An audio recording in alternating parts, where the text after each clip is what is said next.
Hello students, good morning to all of you. Khatri maths classes में आपका हार्दिक स्वागत है। स्टूडेंट्स, कल की क्लास में हम कैरेक्टरिस्टिक एंड मैंटिसा के बारे में डिस्कशन कर रहे थे। आज की क्लास में हम उसी से आगे का डिस्कशन करूंगा। कल की क्लास में कैरेक्टरिस्टिक एंड मैंटिसा में हम लोगों ने काफ़ी कुछ डिस्कस किया था और कुछ चीज़ें जो थी वो रह गई थी, उनको आज मैं कंप्लीट करूंगा। ठीक है, तो उसमें जो चीज़ें रह गई थी उसमें एक टॉपिक आपका ये भी है कि आपका ये फाइंड आउट करना कि number of zero after decimal and before first non zero number. ठीक है, मतलब कि अगर आपका कोई नंबर दिया रहे, ठीक है, अगर कोई नंबर आपका डेसिमल में दिया रहे तो डेसिमल के बाद और फर्स्ट नॉन जीरो नंबर के पहले कितने जीरो आ रहे हैं उसको फाइंड आउट करने का तरीका with the help of characteristics के थ्रू हम सोल्व करेंगे। ठीक है, जैसे हम एक एग्जांपल से आपको समझाऊं तो ये कहना ये चाह रहा है कि जैसे मान लीजिए आपको क्या बोलना चाह रहा है कि number of zeros after decimal के बाद कितने जीरो हैं उसको फाइंड आउट करना है आपको। ठीक है, number of zero after decimal and before first non zero number. Decimal के बाद और नॉन जीरो नंबर से फर्स्ट नॉन जीरो नंबर से पहले कितने जीरो हैं उसको फाइंड आउट करने के बारे में बात कर रहा है। जैसे हम आपको अगर ये बोले कि 0.05, ठीक है, तो अगर मैं आपसे ये बोलूं कि डेसिमल के बाद कितने जीरो हैं, डेसिमल के बाद कितने जीरो हैं, तो डेसिमल के बाद आपके कितने जीरो हैं, तो आपका डेसिमल के बाद मात्र एक जीरो है। बात समझ में आ रहा है। अगर मैं आपसे ये बोलूं 0.0502, डेसिमल के बाद कितने जीरो हैं, तो डेसिमल के बाद आपके कितने जीरो हैं, आपके एक जीरो हैं। आप इस वाले जीरो को काउंट नहीं कीजिएगा। क्यों?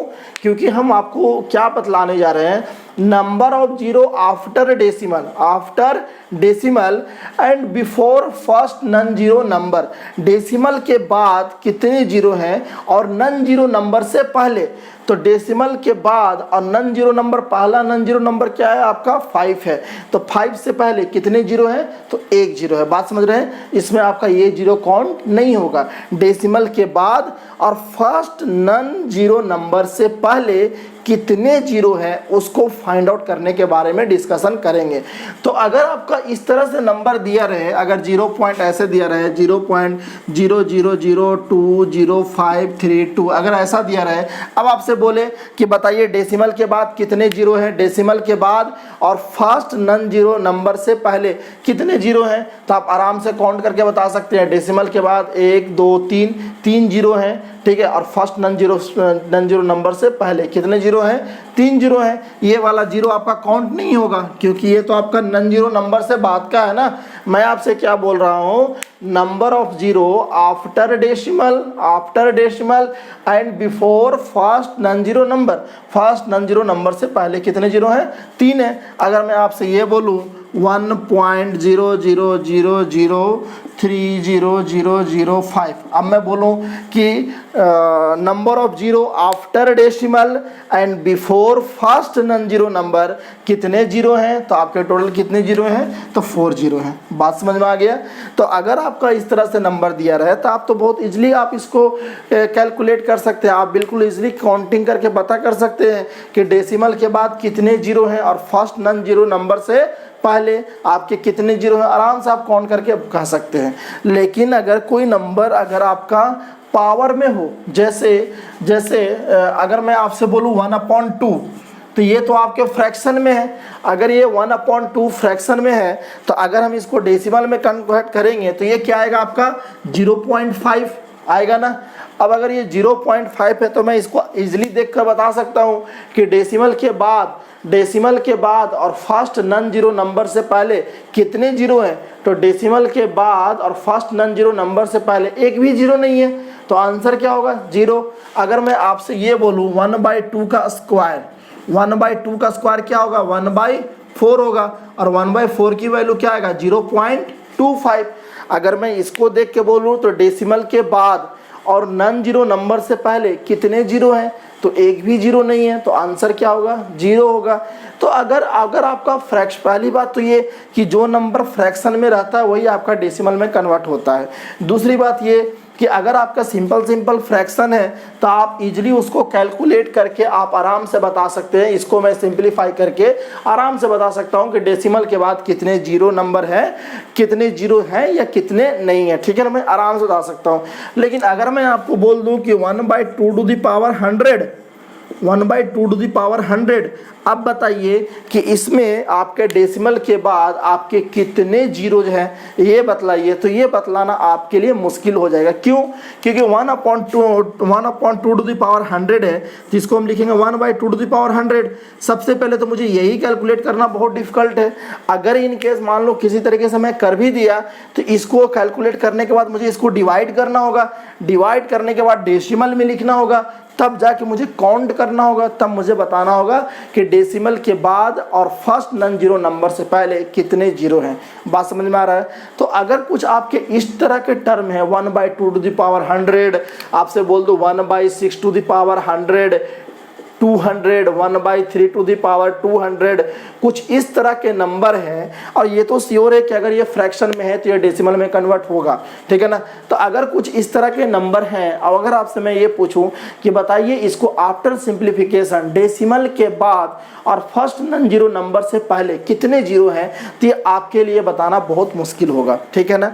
लेकिन with the help of logarithm and with the concept of characteristics हम इस चीज को बता सकते हैं, बहुत इजीली बता सकते हैं। और वही हमारा आज का पहला टॉपिक है। क्या टॉपिक है? कि मुझे फाइंड करना है, find number of zero, find number of zero after decimal and before first non zero number.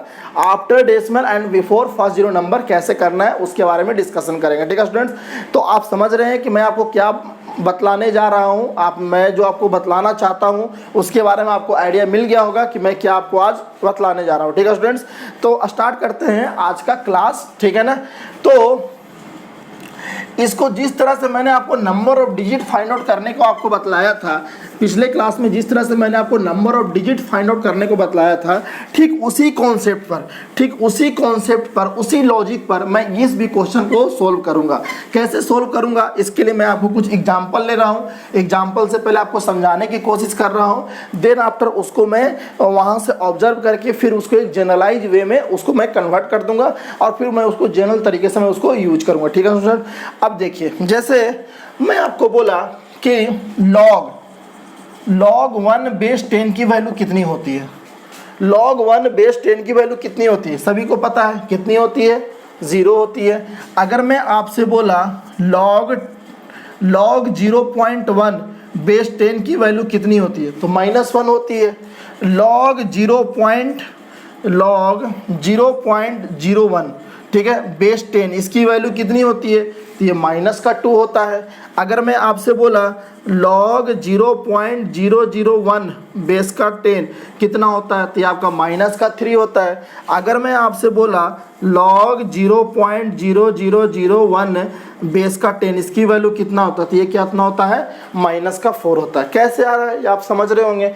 जैसे अगर मैं आपसे ये पूछा कि log 0.1 बेस का 10, तो आप 1/10 को 0.1 को क्या कर सकते हैं, 0.1 को आप 1/10 लिख सकते हैं, ये आपका बेस का 10 हो जाएगा।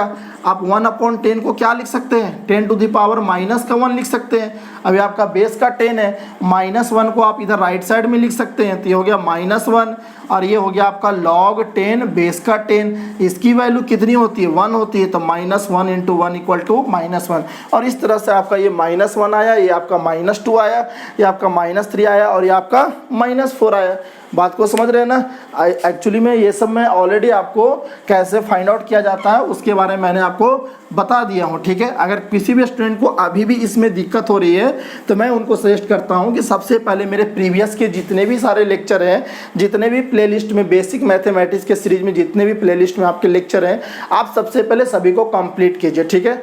तो आपके लिए आगे का जितना भी क्लास आएगा वो आपके लिए बहुत ही ज़्यादा आसान हो जाएगा, सिंपल हो जाएगा, क्योंकि मैथ की हर एक टॉपिक कहीं ना कहीं पीछे से कनेक्टेड ही रहती है, ठीक है स्टूडेंट्स।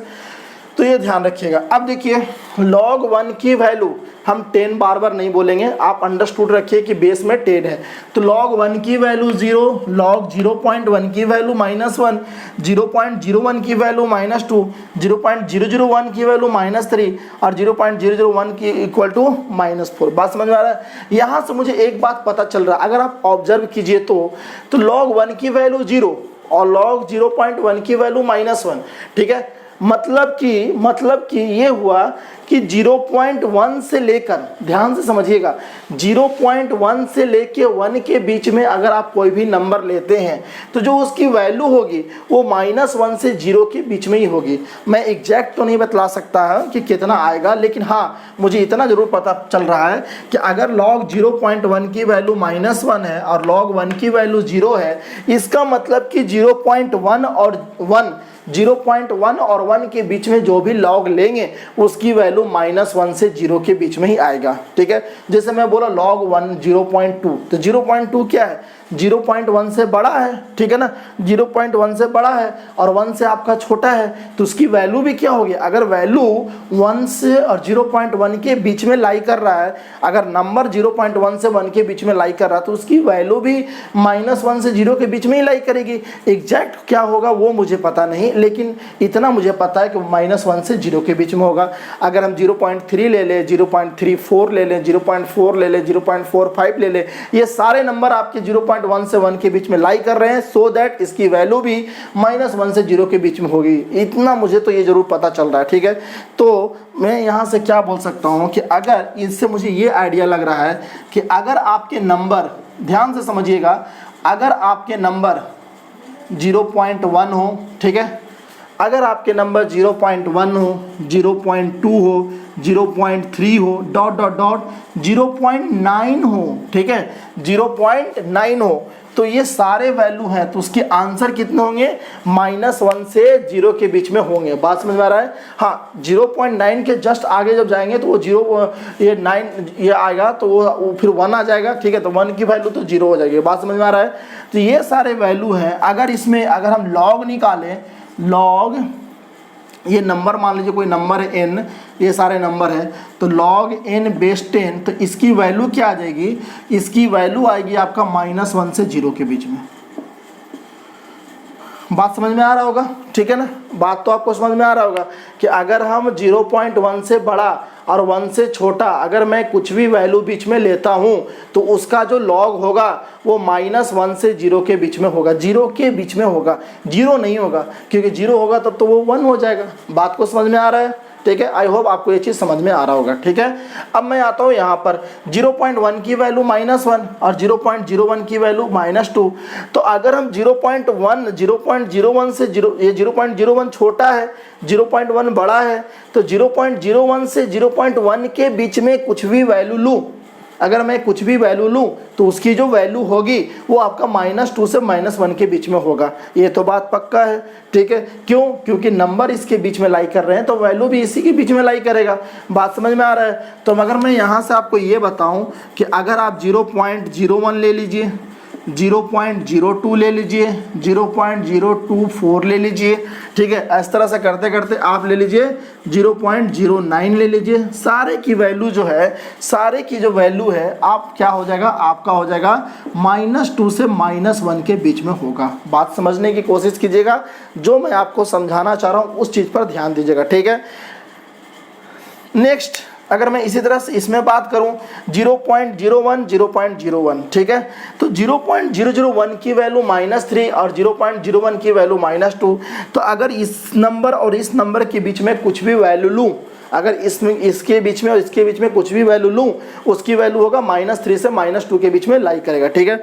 जैसे मैं फॉर एग्जांपल मैं आपको ले लिया 0.001, 0.002, 0.003, ठीक है, ऐसे करके 0.009, ये सारे तो कुछ मैं एग्जांपल ले रहा हूँ, ठीक है। इसके बीच में अनंत संख्याएं आ सकती है, 0.01 से लेकर 0.001 से लेकर 0.01 के बीच में इन्फिनिट नंबर ऑफ टर्म्स आ सकते हैं, और उन सब की जो वैल्यू होगी, लॉग की जो वैल्यू होगी वो आपका -3 से -2 के बीच में होगा, ठीक है। तो इसकी वैल्यू कितना होगा, ये वैल्यू होगा आपका -3 से -2 के बीच में होगा। बात समझ में आ रहा है, ठीक है। है। उसी प्रकार इन द सेम वे अगर मैं इसके बारे में डिस्कस करूं तो इसके और इसके बीच का जो नंबर है उसकी जो लॉग की वैल्यू होगी वो -4 से -3 के बीच में लाई करेगा। फॉर एग्जांपल 0.0001, 0.0002, 0.0003, ये सारे जो वैल्यू होंगे उनकी जो लॉग की वैल्यू होगी वो कहाँ से कहाँ तक होगी, तो -4 से -3 के बीच में होगा। बात समझ में आ रहा है, ठीक है ना। इन सारे नंबर का लॉग की वैल्यू इनके बीच में होगी, ठीक है स्टूडेंट्स। आई होप कि आपको ये चीज़ें समझ में आ रहा होगा। अब देखिए अगर किसी भी लॉग की वैल्यू -1 से 0 के बीच में लाई करता है, अगर किसी भी लॉग की वैल्यू -1 से 0 के बीच में लाई करता है, ठीक है, तो उसका कैरेक्टरिस्टिक क्या होता है, तो उसका कैरेक्टरिस्टिक होता है उसका कैरेक्टरिस्टिक क्या होता है, -1। जैसे बात को समझिएगा, हालांकि मैंने कैरेक्टरिस्टिक में काफ़ी अच्छे से आपको बताया, उसके बाद ही मैं आपको फिर से बतला रहा हूँ कि अगर आपका लॉग की वैल्यू -1 से 0 के बीच में लाई कर रहा है तो उसकी कैरेक्टरिस्टिक क्या होगी, तो -1। फॉर एग्जांपल -1 से 0 के बीच में कोई नंबर है आपका -0.75, -0.75। अब -0.75 का अगर आपको कैरेक्टरिस्टिक फाइंड आउट करना है तो आप इसको क्या कीजिएगा, आप इसको कीजिएगा -1 प्लस का 0.25। ऐसा क्यों कर रहे हैं वो ऑलरेडी मैंने डिस्कस किया है कि आपका कैरेक्टर मैंटीसा कभी भी आपका नेगेटिव नहीं होना चाहिए, मैंटीसा हमेशा पॉजिटिव होना चाहिए, और पॉजिटिव होने के लिए ही मैं इसको इस तरह से ट्रांसफॉर्म किया। तो माइनस का 0.75 को हम -1 + 0.25 लिख सकते हैं, ठीक है। तो यहाँ पर आपका कैरेक्टरिस्टिक क्या हो गया, -1 हो गया और ये आपका मैंटीसा हो गया। बात समझ में आ रहा है, मतलब कि अगर आपका लॉग की वैल्यू -1 से 0 के बीच में होगा तो उसका कैरेक्टरिस्टिक क्या होगा, -1 होगा। इन द सेम वे अगर कोई भी लॉग की वैल्यू -2 से -1 के बीच में होगा तो उसका आपका जो कैरेक्टरिस्टिक होगा वो आपका -2 होगा। फॉर एग्जांपल अगर जैसे बोला -2 से -1 के बीच में है आपका -1.25, तो इसका कैरेक्टरिस्टिक क्या होगा, तो -1.25 को -2 + 0.75 लिख सकते हैं, ठीक है। जब इसको ऐसे लिखेंगे तो आपका -2 क्या हो गया, कैरेक्टरिस्टिक हो गया। बात को समझ रहे हैं, ठीक है ना। तो अगर इस तरह से मैं बात करूं तो अगर मैं यहाँ पर कैरेक्टरिस्टिक का बात करूं, कैरेक्टरिस्टिक मैं सिंपली C से लिख रहा हूँ, डिनोट कर रहा हूँ। अगर मैं कैरेक्टरिस्टिक की बात करूं तो -1 से 0 के बीच में कुछ भी वैल्यू होगी तो उसकी कैरेक्टरिस्टिक क्या होगा, उसका कैरेक्टरिस्टिक होगा -1, ठीक है। अगर हम -2 से -1 के बीच में बात करें तो उसका कैरेक्टरिस्टिक क्या होगा, -2 होगा। अगर -3 से -2 के बीच में कुछ भी वैल्यू होगा लॉग का तो उसका कैरेक्टरिस्टिक क्या होगा, -3 होगा। और अगर -4 से -3 के बीच में कुछ भी अगर आपका वैल्यू होगा लॉग का तो उसका कैरेक्टरिस्टिक क्या होगा, -4 होगा, ठीक है ना। ये ध्यान दीजिएगा, इस तरह से मैं लिख रहा हूँ, ठीक है ना। बात समझ में आ रहा है कि अगर आपका इसके बीच में होगा तो आपका ये -1 होगा, -2 होगा, -3 होगा, -4 होगा, ये आपका होगा, ठीक है। अगर आप एक चीज़ को ऑब्जर्व कर रहे होंगे, तो पहले वाले में जो कुछ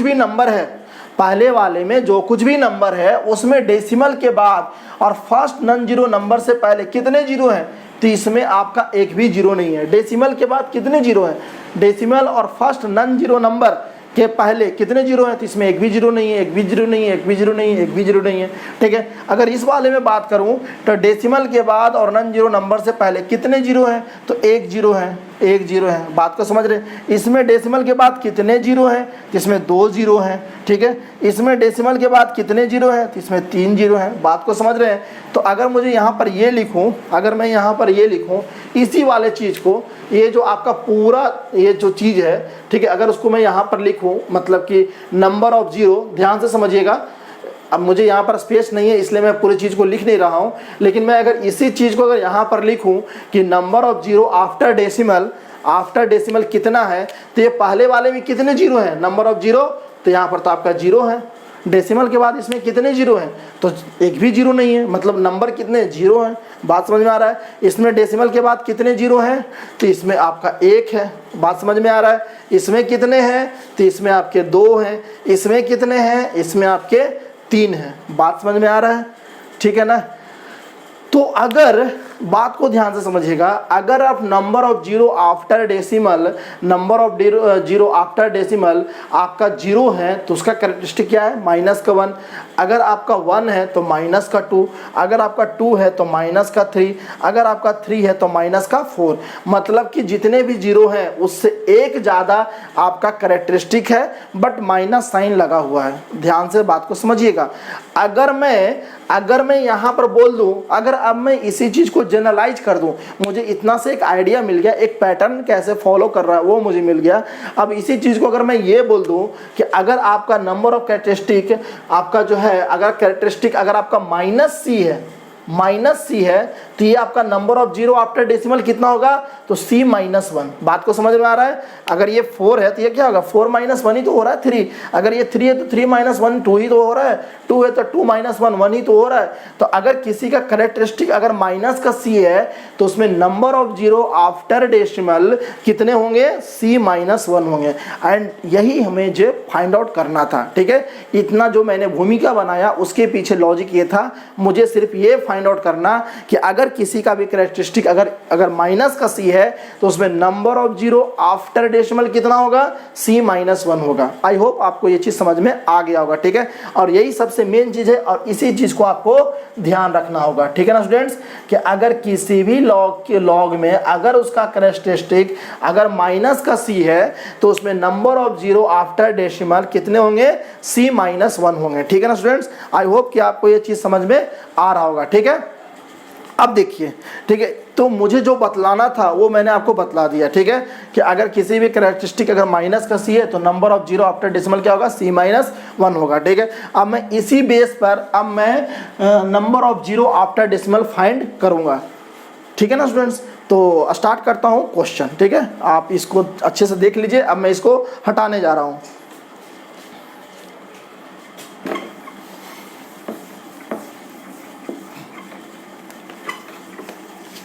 मैं चाहता तो आपको मैं ये डायरेक्ट भी बता सकता था कि ठीक है, अगर आपका कैरेक्टरिस्टिक अगर माइनस का C है तो आपका नंबर ऑफ जीरो आपका ऐसे C after decimal C minus 1 होगा। लेकिन आपको फिर वो फीलिंग नहीं आती, वो क्वेश्चन बनाने में आपको वो इंटरेस्ट नहीं आता, वो मज़ा नहीं आता जो मज़ा आना चाहिए। इसलिए किसी भी चीज़ को एनालाइज करना, विजुअलाइज करना, ऑब्जर्व करना बहुत ज़रूरी होता है और इसके लिए आपको ये चीज़ समझना बहुत ज़रूरी है, ठीक है ना स्टूडेंट। तो स्टार्ट करता हूँ क्वेश्चन। फर्स्ट क्वेश्चन है आपका, ठीक है। इसको मैं यहाँ रहने देता हूँ ताकि आपको दिखे क्या है।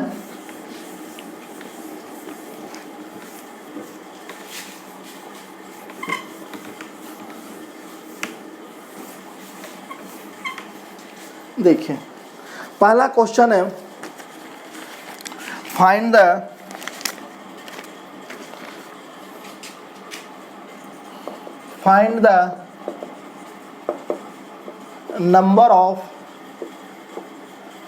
number of zero after decimal, find the number of zeros after decimal and before first non-zero number and before first non-zero digit non-zero digit in 1/2 to the power 100, ठीक है, 1/6 to the power 100, ठीक है। मैंने आपको दो question दिया, 1/2 to the power 100 and 1/6 to the power 100, ठीक है ना। ये मैंने आपको दो क्वेश्चन दिया, ठीक है ना स्टूडेंट्स।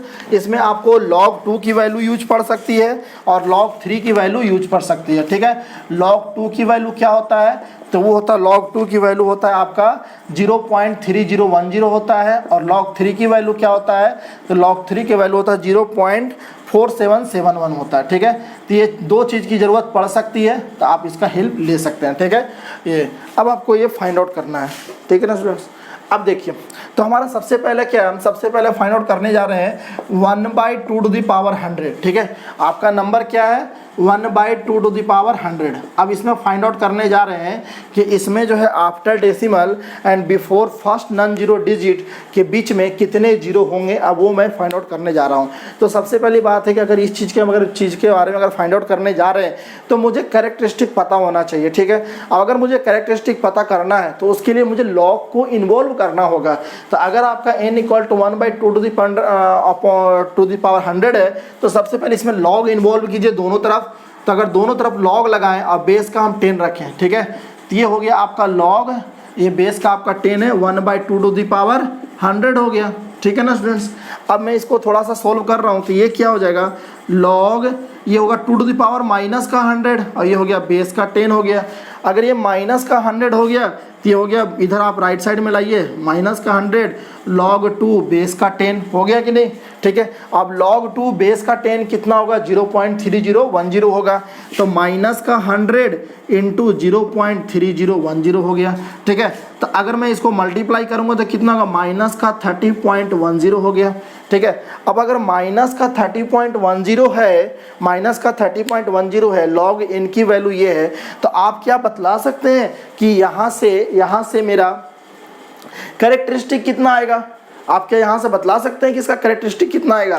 तो इसका कैरेक्टरिस्टिक आएगा आपका, जैसे देखिए -30.10 है, तो इसको आप क्या लिखेगा, -31 + 0.90 लिखिएगा, यही तो लिखिएगा ना। तो यहाँ से इसका कैरेक्टरिस्टिक कितना आ जाएगा आपका, यहाँ से कैरेक्टरिस्टिक आ जाएगा आपका, यहाँ से आपका कैरेक्टरिस्टिक आ जाएगा, जिसको मैं C लिख देता हूँ, यहाँ से आपका कैरेक्टरिस्टिक आएगा -31 आएगा। बात समझ में आ रहा है। यहाँ से क्या आएगा आपका, -31 आएगा ना, देख लो आराम से। -30.10 है, अगर मुझे यहाँ से कैरेक्टरिस्टिक फाइंड आउट करना है तो आप तो डायरेक्ट तो नहीं बोल सकते हो ना कि -30 है 0.10, मैंने बताया था आपको, ठीक है। आपको पहले आपको थोड़ा सा मैंटीसा को पॉजिटिव करने के लिए आपको इस तरह से कन्वर्ट करना होगा। तो -31 + 0.90, ठीक है ना स्टूडेंट्स। अब अगर देखिए, अगर -31 + 0.90 है तो यहाँ से कैरेक्टरिस्टिक कितना आ गया, -31, तो ये हो गया -31, ठीक है। तो अगर आपका कैरेक्टरिस्टिक, ध्यान से समझिएगा, अगर कैरेक्टरिस्टिक अगर -31 है, मतलब माइनस का ये है, तो आपका नंबर ऑफ जीरोज कितना होगा, C-1, मतलब कि अगर यहाँ पर 31 है तो यहाँ पर होगा 31 - 1 = 30 होगा। बात समझ में आ रहा है।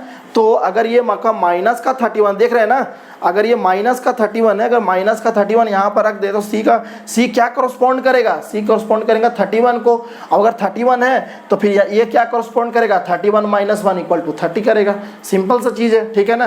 तब यहाँ से हम बोल सकते हैं कि number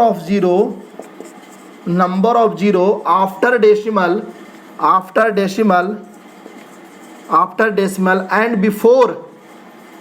before first non zero digit कितना होगा आपका, तो ये हो जाएगा आपका, कितना हो जाएगा, तो 31 - 1 = 30। बात समझ में आ रहा है ना, बात समझ में आ रहा है या नहीं आ रहा है, ठीक है। कितना हो जाएगा, तो आपका ये माइनस का 31 है तो हो जाएगा C-1, मतलब कि 31 - 1 = 30 and this is the answer. बात समझ में आ रहा है। तो बहुत ही ज़्यादा सिंपल है। अगर आप मान लीजिए कि अगर आपको ये टेक्निक पता नहीं रहता तो आप कभी भी इसको फाइंड आउट करना बहुत ज़्यादा मुश्किल है, आप कर ही नहीं पाओगे, ठीक है। तो आप समझ सकते हो कि कैरेक्टरिस्टिक ऑफ मैंटीसा कितना ज़्यादा इंपॉर्टेंट है और बहुत ज़्यादा सिंपल है, ठीक है। जैसे ही पता चला माइनस का 31 तो आपका number of zero after decimal and before first non zero digit number कितना होगा, तो 31 - 1 = 30 and this is the answer, ठीक है स्टूडेंट्स। तो आई होप कि आपको ये क्वेश्चन समझ में आ गया होगा। अब मैं आता हूँ क्वेश्चन नंबर 2 में आता हूँ। क्वेश्चन नंबर 2 क्या बोल रहा है, इसको मैं हटा देता हूँ, ठीक है, इसको मैं हटा देता हूँ। क्वेश्चन नंबर 2 क्या बोल रहा है, क्वेश्चन नंबर 2 है 1/6 to the power 100, 1/6 to the power 100, ठीक है ना स्टूडेंट्स। अगर 1/6 to the power 100 है तो पहले तो आप लॉग लीजिए, लॉग n बेस का 10, ठीक है। ये हो गया आपका लॉग बेस आपका 10 है, 1/6 to the power 100। ये क्या हो जाएगा, ये आपका हो जाएगा, ये हो जाएगा आपका लॉग 6 to the power -100 और बेस का 10। ये माइनस का 100 अगर आपका इधर आएगा तो माइनस का 100 और लॉग 6 बेस का 10 होगा, यस या नो होगा। अगर अब ये है तो आप -100 और आप इसको log 6 को क्या लिख सकते हैं, log 2 प्लस log 3, यस या नो, बिल्कुल लिख सकते हैं, ठीक है ना। कैसे लिख रहे हैं आपको पता होगा, ठीक है ना। 6 को 2 इंटू 3 कर सकते हैं और 2 इंटू 3 को फिर बाद में आप प्लस में हटा सकते हैं। अब आप यहाँ से देखिए, ये हो गया आपका माइनस का 100, log 2 बेस 10 की वैल्यू क्या होती है, तो 0.3010 होता है। log 3 की वैल्यू क्या होता है, 0.4771 होता है, ठीक है ना। अब ये दोनों को ऐड कीजिए, अगर ये दोनों को ऐड कीजिएगा तो कितना आएगा, तो देख लीजिए कितना आएगा। यहाँ से आपका 1 आएगा और ये आपका 8 आएगा और यहाँ से आपका 7 आएगा और ये आपका यहाँ से आएगा 7, 0.7781 आएगा, ठीक है ना। अब अगर इसको -100 से मल्टीप्लाई कीजिएगा तो आएगा माइनस का 77.81 आएगा, ठीक है ना स्टूडेंट्स। अगर ये माइनस का 77.81 है तो इसका करेक्टरिस्टिक कितना होगा, अगर मैं यहाँ पर लिख दूँ तो -77.81 है, तो -77.81 को आप क्या ऐसे लिख सकते हो, माइनस का 78 प्लस 0.19, यस या नो, लिख सकते हो, ठीक है। तो करेक्टरिस्टिक क्या हो गया आपका, माइनस का 78 हो गया, तो यहाँ से करेक्टरिस्टिक क्या आ गया आपका, माइनस का 78। अगर ये माइनस का 78 यहाँ पर रखोगे तो C क्या करस्पॉन्ड कर रहा है, 28, तो C -1 क्या होगा, 28 - 1 = 27, ठीक है। तो अगर आपसे कोई पूछे कि इस वाले क्वेश्चन में, सेकेंड वाले क्वेश्चन में number of zero after decimal and before first non zero digit क्या होगा, तो ये हो जाएगा आपका 28 - 1 = 77 and this is the answer. है ना आसान, बिल्कुल बिल्कुल ही ईजी है, ठीक है। अगर आपको ये ट्रिक्स पता है, अगर आपको ये ट्रिक्स पता है तो आप बहुत ही आसानी से इसको आप फाइंड आउट कर सकते हैं, ठीक है स्टूडेंट्स। तो आई होप कि आपको ये चीज़ समझ में आ गया होगा, ठीक है। तो इस तरह से हमारा करेक्टरिस्टिक एंड मैंटिसा का जो पोर्शन है वो हमारा समाप्त होता है। पढ़ने को बहुत कुछ है लेकिन मैं उतना ही डिस्कस कर रहा हूँ जो आपके लिए यूजफुल है और जो आपको काम आए, ठीक है। तो करेक्टरिस्टिक एंड मैंटिसा वाला पोर्शन इतना ही है। लगभग मैंने लॉगरिदम का मैंने सारा कुछ मैंने समाप्त कर दिया है। अब एक चीज़ आती है एंटी लॉगरिदम। तो एंटी लॉगरिदम क्या होता है, अब मैं उसके बारे में थोड़ा सा 10 मिनट उसके बारे में डिस्कशन कर लेता हूँ, ठीक है, ताकि आपको पता चल जाए कि एंटी लॉगरिदम होता क्या है एक्चुअली में, ठीक है ना स्टूडेंट्स। आई होप कि आपको ये चीज़ आगे होगा समझ में। आप इसको एक बार देख लीजिए, मैं इसको हटा रहा हूँ, ठीक है ना स्टूडेंट्स।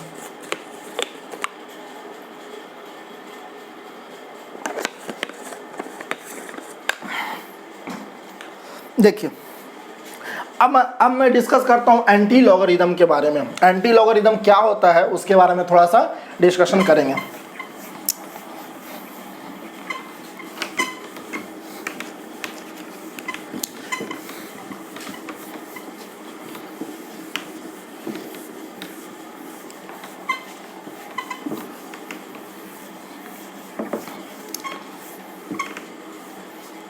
अब मैं बात करता हूँ एंटी लॉगरिदम, एंटी लॉगरिदम, ठीक है ना स्टूडेंट्स।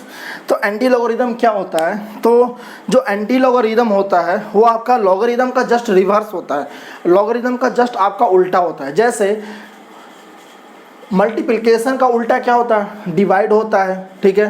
प्लस का उल्टा क्या होता है, माइनस होता है। मतलब कहने का मतलब ये है, जैसे कि हम ये कहने जा रहे हैं कि मल्टीप्लिकेशन का जो रिवर्स है वो आपका होता है डिवाइड, ठीक है। मैं ये कह रहा हूँ कि प्लस का उल्टा क्या होता है, माइनस, ठीक है, या फिर माइनस का उल्टा प्लस या डिवाइड का उल्टा मल्टीप्लाई। ऐसा मैं क्यों कह रहा हूँ, जैसे क्या हुआ कि जैसे मैंने आपको कोई नंबर मल्टीप्लाई किया 2 × 3, मैं आपको मल्टीप्लाई किया 2 को मैं 3 से मल्टीप्लाई किया, तो अगर मैं जिस चीज़ से मल्टीप्लाई किया हूँ उस चीज़ को अगर उसके इफेक्ट को हटाना है, अगर उस चीज़ को इफेक्ट को हटाना है तो मैं उसके लिए मैं उसी नंबर से डिवाइड कर दूंगा, तब ये कैंसिल आउट होकर फिर 2 ही बच जाएगा। बात को समझ रहे हैं कि नहीं। अगर हम 2 को 3 से मल्टीप्लाई किए, अगर हम 3 को हटाना चाहते हैं, अगर हम 3 को हटाना चाहते हैं, उसके इफेक्ट को हटाना चाहते हैं, तो हम उसी नंबर से हम क्या कर देंगे, डिवाइड कर देंगे। इस सेंस में बात कर रहे हैं कि मल्टीप्लिकेशन का उल्टा क्या होता है, डिवीजन होता है। बात समझ रहे हैं, मैं इस सेंस में मैं बात कर रहा हूँ। अगर मैं आपसे ये बोलूँ कि 2 + 3 = 5 होता है, 2 में हमने 3 को ऐड किया, हमने जिस नंबर को ऐड किया अगर हम उस इफेक्ट को हटाना चाहते हैं तो मुझे उसी नंबर से सब्ट्रैक्ट करना होगा। अगर मैं सब्ट्रैक्ट कर दूं तो ये आपका 3 - 3 कट जाएगा और बाद में आपका जो 2 बचा रहेगा वो रहेगा। कहने का मतलब कि अगर हम 2 में 3 से मल्टीप्लाई किए हैं तो उस मल्टीप्लिकेशन के इफेक्ट को अगर मुझे हटाना है तो मुझे डिवाइड करना करना होगा उसी नंबर से, ठीक है। सिमिलरली अगर हम 2 में +3 को ऐड किए हैं, अगर मैं उसके इफेक्ट को हटाना है तो मुझे उसी नंबर से सब्ट्रैक्ट करना पड़ेगा। उसी प्रकार से अगर लॉगरिदम लॉगरिदम के इफेक्ट को हटाना है, अगर लॉगरिदम में लॉगरिदम को इफेक्ट को हटाना है तो हम एंटी लॉगरिदम लगा देंगे, लेकिन वहां पर हमारा बेस क्या होना चाहिए, सेम होना चाहिए। बात समझ में आ रहा है। अगर मुझे लॉगरिदम में लॉगरिदम के इफेक्ट को हटाना है तो हम एंटी लॉगरिदम लगाएंगे, ठीक है। लेकिन कंडीशन क्या है कि एंटी लॉगरिदम जो लगाएंगे उसका जो है बेस होना चाहिए वो लॉग वाला बेस के इक्वल होना चाहिए, ठीक है। ये बात को समझ रहे हैं। जैसे हम अगर 2 में 3 को मल्टीप्लाई किया, अगर मुझे इसके इफेक्ट को हटाना है तो मैं डिवाइड कर रहा हूं, लेकिन डिवाइड मैं 5 से नहीं कर रहा हूं, मैं 6 से नहीं कर रहा हूं, मैं डिवाइड मैं 3 से ही कर रहा हूं, क्योंकि मुझे 3 को हटाना है तो मुझे 3 से ही डिवाइड करना होगा। अगर मैंने 3 ऐड किया है तो मैं 3 को ही सब्ट्रैक्ट करना पड़ेगा। इन द सेम वे अगर लॉगरिदम में लॉग के इफेक्ट को हटाना है तो मुझे एंटी लॉगरिदम लगाना होगा, लेकिन हमारा बेस आपका सेम रहना चाहिए। फॉर एग्जांपल जैसे मैं आपको बोला log 5 बेस का 2, ठीक है, log 5 बेस का 2। अगर मुझे log की वैल्यू को हटाना है, तो मैं इधर लगा दूंगा, क्या लगा दूंगा, एंटी, ठीक है। यहां पर लगा दूंगा एंटी लॉग और बेस का 2। बात समझ में आ रहा है। एंटी लॉग बेस का 2, एंटी लॉग को ऐसे लिखते हैं और बेस का 2, तो ये रहेगा। तो इसका भी बेस और इसका भी बेस सेम है, तो इसकी वैल्यू क्या आ जाएगा, 5 आ जाएगा। मतलब ये वाला लॉग को नलीफाई कर दे रहा है एंटी लॉग, ठीक है, और दोनों का बेस सेम है, तो ये नलीफाई होकर क्या बच रहा है, आपका नंबर 5 बच रहा है। बात समझ रहे हैं। अगर मैं आपसे ये बोलूं कि log 5 बेस का 2 है और मैं यहाँ पर एंटी लॉग लगा रहा हूँ, एंटी लॉग, और यहाँ पर बेस में 3 रख रहा हूँ, तो इसकी वैल्यू फिर 5 नहीं आएगी। बात को समझिएगा, इसकी वैल्यू 5 नहीं आएगी। क्यों?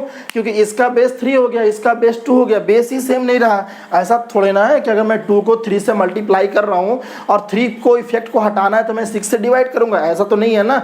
मैं उसी नंबर से डिवाइड करूँगा। इन द सेम वे अगर मुझे इस लॉग के इफेक्ट को हटाना है तो एंटी लॉग तो लगाएंगे, लेकिन हमारा जो बेस होना चाहिए वो सेम होना चाहिए। अगर बेस मेरा डिफरेंट है तो फिर वो नहीं हटेगा। बात समझ में आ गया। एंटी लॉगरिथम क्या होता है? एंटी लॉगरिथम को नलीफाई करने के लिए लगाया जाता है, ठीक है। इतना बात समझ में आ गया। अब मैं बात चलता हूँ थोड़ा सा इसके बेसिक पर चलता हूँ, ये आपको बात समझ में आ गया होगा। अब देखिए, अब जब शुरुआत में जब हम लॉगरिथम के बारे में डिस्कशन किए थे तो उसमें हमने क्या डिस्कशन किया था कि अगर log m बेस a है, ठीक है, अगर आपका मान लीजिए अगर आपका log m बेस a है, तो अगर आपका इसकी वैल्यू मान लीजिए कुछ है, मान लीजिए इसकी वैल्यू क्या है, आपका n है, ठीक है, n equal to log m base a है। इसको m मान लीजिए, ठीक है, थोड़ा स्मॉल रहेगा, ये नंबर को n मान लीजिए, ठीक है। अगर मान लीजिए मतलब इनिशियल में हमने क्या बात किया था कि अगर log n base a equal to m है, अगर आप यहाँ से log को हटाना चाहते हैं, ध्यान से समझिएगा, अगर हम यहाँ से log को हटाना चाहते हैं तो क्या हो जाता है, ये a to the power m equal to n हो जाता है, n equal to a to the power m हो जाता है। ये चीज़ तो आपको पता है। एकदम स्टार्टिंग में ही मैंने जब डिस्कशन ही किया था तो मैं इस बात से डिस्कशन किया था कि अगर कोई एक्सपोनेंशियल नंबर है तो उसमें अगर लॉग को इन्वॉल्व करना है तो कैसे इन्वॉल्व करते हैं, और लॉग को अगर हटाना है तो कैसे हटाते हैं। तो अगर मान लीजिए कोई log n base a equal to m है, अगर आप यहाँ से लॉग को हटाना चाहते हैं, तो क्या करेंगे, ये हो जाएगा, यहाँ चला जाएगा, ये पावर में चला जाएगा, तो n इक्वल टू क्या हो जाएगा, आपका a to the power m हो जाता है। बात समझ में आ रहा है। ये तो यहाँ वाला बात है। या फिर अगर ये है तो आप ये से आप इसको ये लिख सकते हैं। ये तो बात मैंने स्टार्टिंग में किया था।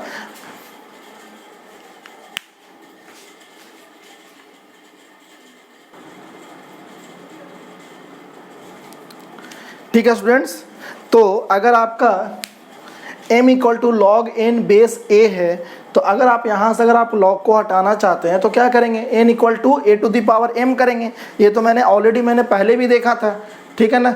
अब देखिए, अगर हम एंटी लॉग के थ्रू अगर हम समझने की कोशिश करें तो अगर हम यहाँ से लॉग को हटाना चाहते हैं with the help of anti log तो हम क्या करेंगे।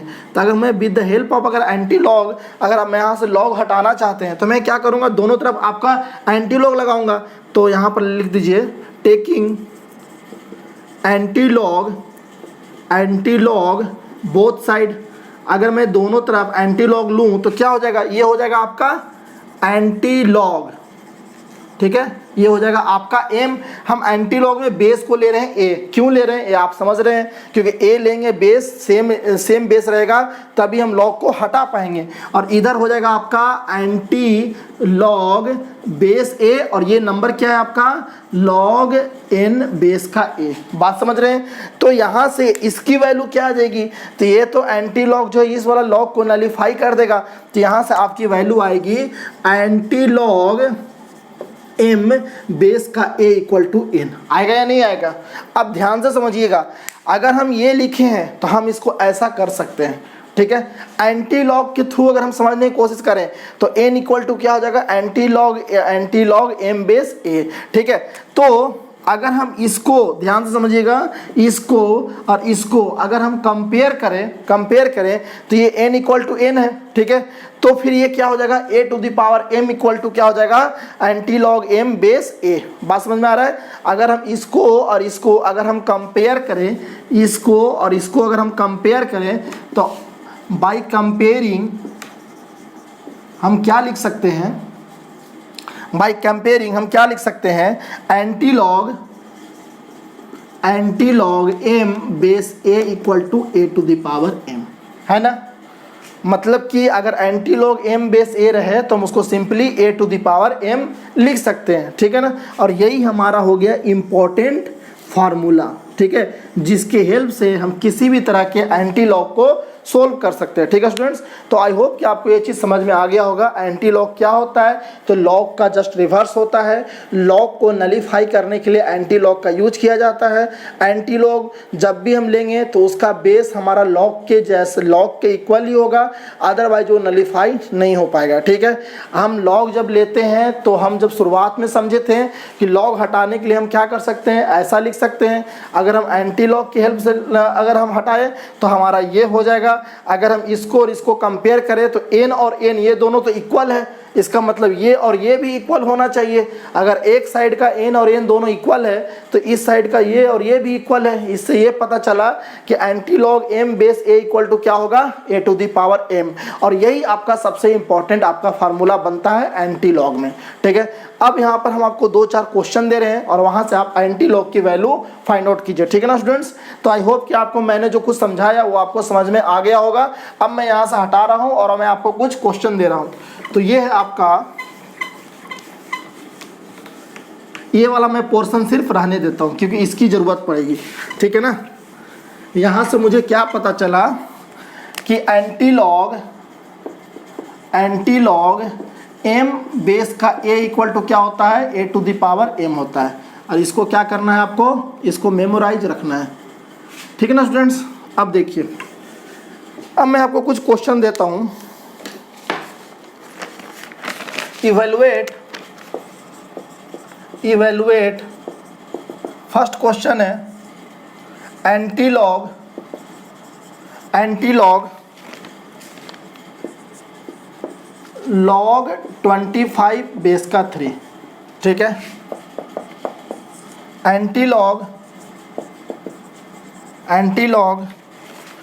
2/3 बेस का 64, ठीक है।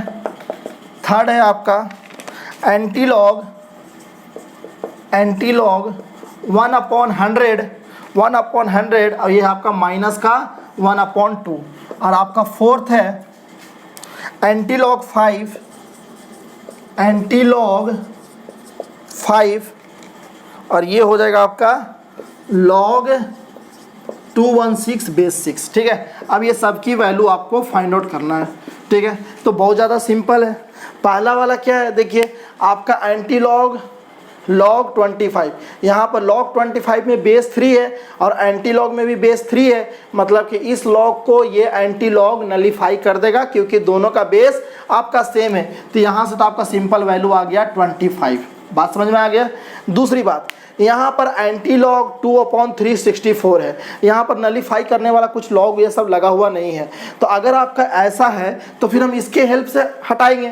तो इसमें क्या लिखा हुआ है कि अगर एंटी लॉग m बेस का a हो तो उसकी वैल्यू क्या हो जाता है, a to the power m। Base आपका यहाँ आ जाता है, ये आपके पावर में आ जाता है। तो अगर आपका एंटी लॉग 2/3 बेस में 64 हो, अगर बेस में 64 हो तो ये क्या हो जाएगा, 64 टू दी पावर 2/3 हो जाएगा। यस या नो, हो जाएगा। ठीक है, अगर ये 64 टू दी पावर 2/3 हो जाएगा तो 64 को हम क्या लिख सकते हैं, 64 को 2 टू दी पावर 6 लिख सकते हैं। 2 2 4 8 16 32 64। ठीक है, 2 टू दी पावर इसको हम 6 लिख सकते हैं, 2 to the power 6 to the power 2/3 लिख सकते हैं। अगर हम इसको ऐसा लिख सकते हैं तो इसको हम 2 टू दी पावर 6 इंटू 2/3 लिख सकते हैं। यस या नो। अब यहाँ इसको मैं कैंसिल आउट करूंगा तो ये हो गया आपका 2 to the power 2 and this is equal to 4। है ना आसान, बहुत ज़्यादा आसान है। पहला वाला तो सिंपल डिफिनीशन ही कहता है कि अगर लॉग है, अगर उसके बगल में एंटी लॉग लगा दिए, दोनों का बेस सेम है तो कुछ ज़रूरत ही नहीं है, सिंपली नलीफाई होकर 25 आएगा। यहाँ पर आपका लॉग नहीं है, एंटी लॉग 2/3 बेस का 64 है। तो मैं आपको बताया कि अगर आपका anti log m base a हो तो वो क्या हो जाता है, a to the power m हो जाता है। तो आपका 64 टू द पावर 2/3 हो गया, यही आपका आंसर हो गया। अगर और ज़्यादा सिंप्लीफाई हो रहा है तो हम और ज़्यादा सिंप्लीफाई करेंगे। तो 64 का 2 टू द पावर 6 लिख सकते हो, वो आपका हो जाएगा 2/3। इसको कीजिएगा, सोल्व कीजिएगा तो आगे आपका 4 आएगा।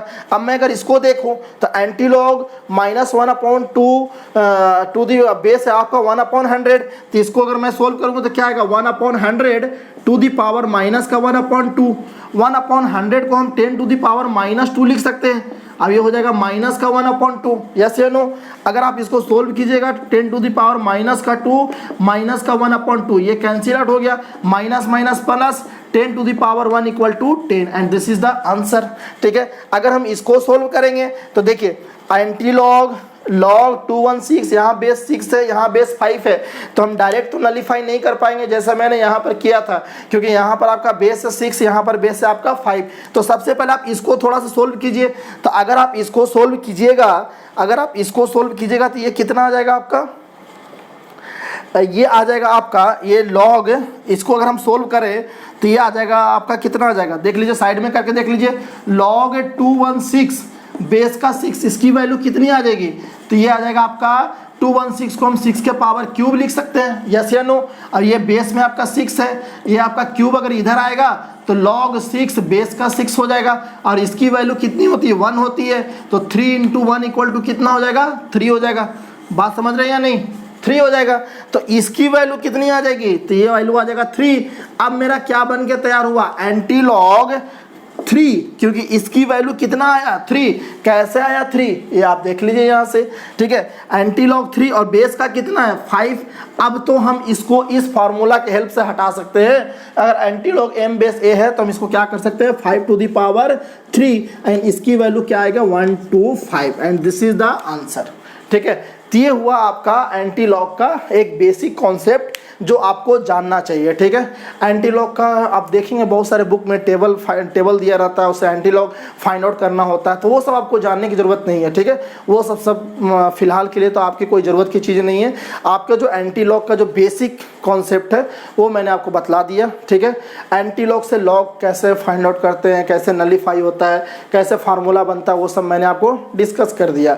ठीक है, इसके साथ ही आपका जो लॉग का एक कंप्लीट आपका जो लेक्चर था उसको मैंने कंप्लीट कर दिया। करीब करीब आपके 8 से 9 लेक्चर में मैंने पूरा लॉगरिथम आपको कंप्लीट किया है, काफ़ी डिटेल्स में मैंने आपको कंप्लीट किया है। अगर कोई भी स्टूडेंट्स अगर इतना लेक्चर देखता है अच्छे से, अगर उसको अच्छे से सीखता है, अगर उसको अच्छे से नोट्स बनाता है, अगर उसको अच्छे से रिवाइज कराता है, तो मैं आपको विश्वास दिलाना चाहता हूँ कि इससे ज़्यादा आपका ना तो एग्ज़ाम में आ सकता है, किसी भी एग्ज़ाम में। ठीक है, चाहे वो जेई एडवांस हो, चाहे जेई मेंस हो, +2 तो कोई चीज़ ही नहीं है, क्योंकि वो इसका +2 जो है जेई मेन और जेई एडवांस का एक बहुत छोटा सा पार्ट होता है, तो उससे ज़्यादा नहीं जा सकता है। ठीक है, इस बात का मैं विश्वास दिलाता हूँ। ठीक है, आपको करना क्या है कि आपको चीज़ों को अच्छे से देखना है, अच्छे से समझना है, अच्छे से नोट्स बनाना है, बार बार नोट्स को रिवाइज करना है, तो आपको सारी चीज़ अच्छे से समझ में आएगा। फिर प्रैक्टिस करना है, और फिर आपको मैं जो भी क्वेश्चन करवा रहा हूँ या मैंने अब तक जो भी क्वेश्चन दिया है, वो सारे क्वेश्चन आपके रिलेवेंट क्वेश्चन है, कहीं आपके इधर उधर के क्वेश्चन नहीं है। वो सारे क्वेश्चन या तो प्रीवियस ईयर के आपके जेई मेन या जेई एडवांस के पूछे हुए क्वेश्चन है, या फिर वो सारे क्वेश्चन है जो आपके जो अच्छे अच्छे बुक में आपको मिलते हैं। ठीक है स्टूडेंट्स, तो जो कुछ भी मैं आपको लेक्चर प्रोवाइड कर रहा हूँ वो मोर देन सफिशिएंट है। जो भी मैं आपको टॉपिक डिस्कस कर रहा हूँ वो आपके मोर देन सफिशिएंट है। मैंने 9 लेक्चर आपको लॉगरिथम में बताया है, 9 लेक्चर में तो किसी भी मैथ के एक टॉपिक, एक चैप्टर कंप्लीट हो जाता है, और मैंने तो बस एक आपका सेक्शन कंप्लीट किया है, तो सोच सकते हैं कि मैंने काफ़ी कुछ उसमें बताया। ठीक है स्टूडेंट्स, तो आज के लिए इतना ही रहने देते हैं। नेक्स्ट क्लास में मैं लॉगरिथम के आगे वाला पोर्शन में पढ़ूंगा। ये हमारा बेसिक मैथमेटिक्स का 4 सेक्शन मैंने कंप्लीट कर दिया। पहला मैंने बेसिक मैथमेटिक्स कंप्लीट, वो नंबर सिस्टम मैंने कर दिया, दूसरा बेबीकर मेथड, तीसरा मॉडुलस, और चौथा मैंने लॉगरिथम। मैंने 4 सेक्शन कंप्लीट कर दिया है। नेक्स्ट सेक्शन जो मैं है वो अगले क्लास में मैं डिस्कस करूंगा।